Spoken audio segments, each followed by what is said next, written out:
You're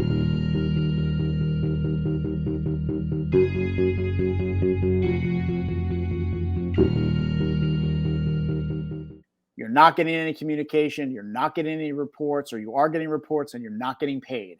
That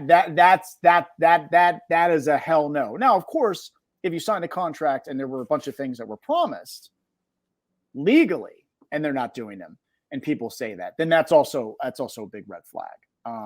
And that's the thing I tell filmmakers all the time that I talk to that are considering us. I say, look, if you're on a phone or you have an email exchange with a distributor and they're blowing a bunch of sunshine up your ass, and then you get the long form, and the long form doesn't reflect a single thing that they told you, yeah, they don't have to do it. They don't have to do it. You don't have anything to stand by.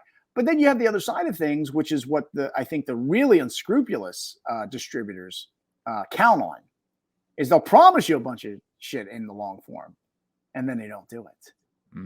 And they bank on the fact that you're not going to have the time, the energy, or more importantly, the money to get a lawyer to go after them, lawyer up, and do what you got to do. And speaking of lawyering up, I'll segue us in over to our how we all met, which is through the Distribber Go Digital nonsense. Feel free, take your time. Hello, Mike, Nick, Jason, and Neil. Well, I haven't been dealing with those guys. I've been dealing with the ABC, which was Glass Ratner, which is now another firm that I don't know if they teamed up or merged, but Seth Freeman. And Can we just stop for a second? Glass Ratner is the lawyer company that they. Glass Ratner is the financial institution that can be hired as a private ABC. So instead of going through a court-ordered ABC, you can have the option of hiring now. But the thing that most people don't realize, but that's who distributor hired to liquidate their company. That is who the board of directors hired to come in, wind the company down, settle up everything for all of the filmmakers and the creditors. Okay. So now, we're probably most likely paying them with our money, right? So the interesting thing is that I don't think that Seth Freeman was anticipating that I was going to be such a pain in the ass 2 years later. I have an incredible law firm. I have a great attorney that was assigned to me, who's a bankruptcy specialist attorney that has even educated Mr. Freeman in a few places that he was unaware of. And we've gotten to the point where about 2 months ago, I got my hands on paperwork that was provided to us that I guarantee nobody else has gotten yet. I've gotten Alex Ferrari up to speed with the possibility that if this doesn't go the way that I want it to go, I'm going to blow this fucking thing so far off the lid, because now not only do I have paperwork that they do not want distributed in any way, shape, or form. Mr. Freeman kind of backed himself into a corner and kind of one day decided to treat my attorney like he was his priest. And confessed a lot of stuff that, we've got to, I will just leave it at this. And I talked about this a little bit on the forum. I did get people updated not long ago. We're in a very strong position to where if they do not settle with me and my company for my filmmakers, they're going to really be in a bad place, because Freeman knows me well enough to know how I blew the fucking lid off of Go Digital with Alex, and how we got everybody from, Deadline to Variety to the LA Times to start talking about that story. I covered it in my film. I did a short film. I know. I remember. But we were on YouTube. Put in Distributor. How they left 1,000 filmmakers in a living nightmare, And also Google Todd Jenkins. He's got a nice video you might want to check out about. Yeah. Oh no, I saw Todd's. Yeah. So I seeing professional Todd kind of went full Texas on him, and good. Yeah.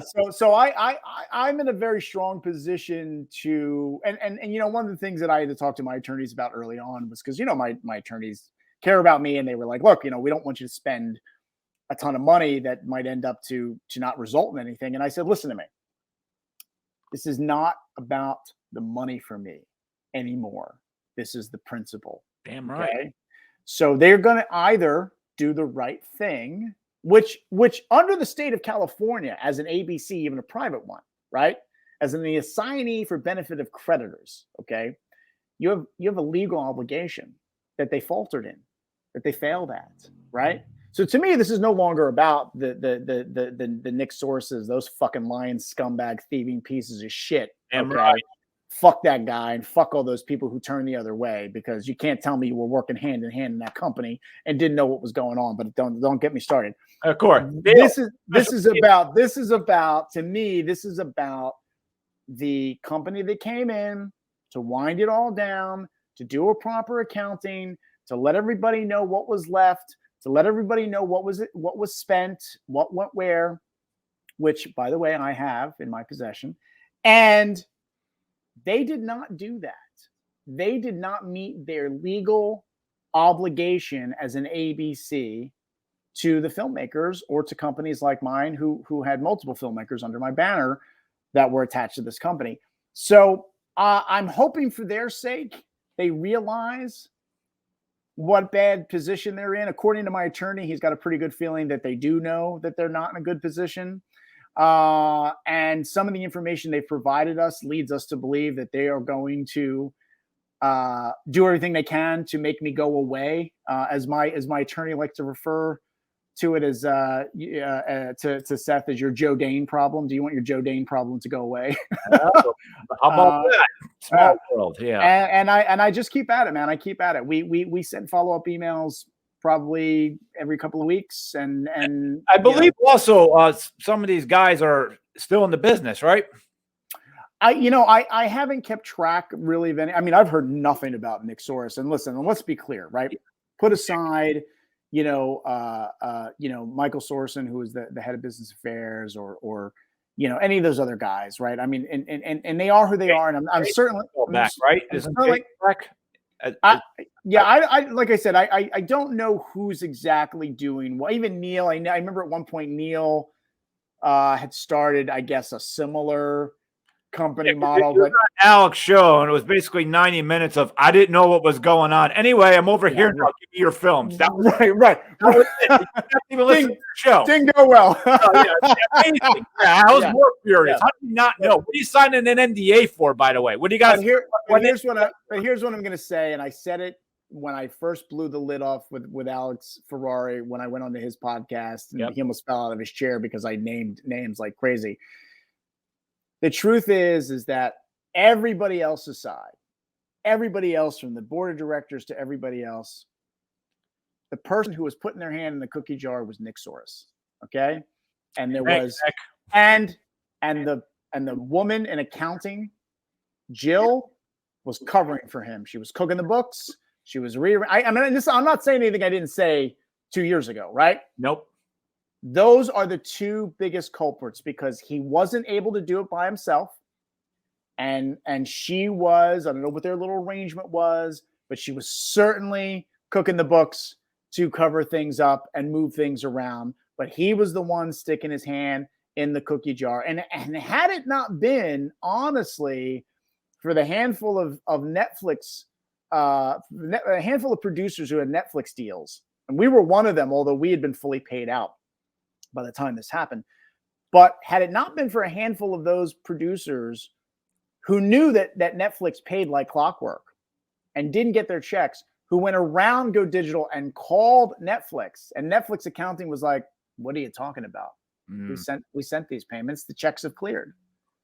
That was what really blew that was what really blew them up, right? At that point, they couldn't hide that, right? They could manipulate the data on the other stuff, right? They could not share reports or whatever. But with Netflix, there was no way to get around that. That was a set amount of money. They paid quarterly. They paid like clockwork. So they couldn't hide that, right? So anyway, it's fine. But, look, it's my hope that what I want for the independent filmmaking community to have gotten from that or any of these types of situations is to understand it's never going to go away. There's always a shyster, shitbag company or executive looking for a way to take advantage, looking for a way to steal money from you. And your job becomes about not getting caught up in the bitterness of that, because again, every industry across every type of company out there has this kind of problem. Your job is to maneuver those waters, do your due diligence, talk to other filmmakers, find out who the good guys are, because there are good ones out there.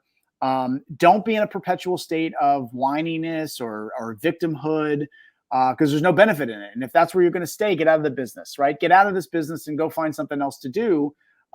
Because if you think that just constantly, perpetually bitching and complaining and crying is going to make any difference, it's not. And in fact, I think you're continuing to set yourself up for failure and disappointment. Rather than focus on the good and focus on the positives and focus on the options that you have that could work for you. Yep. So, yeah, there's a lot of people that they can't handle the bullets from critiquing of the film. Don't want to. I always said a lot of people want to go for the glory of I'm a great filmmaker, I'm just a great actor, but they don't want to put the work in.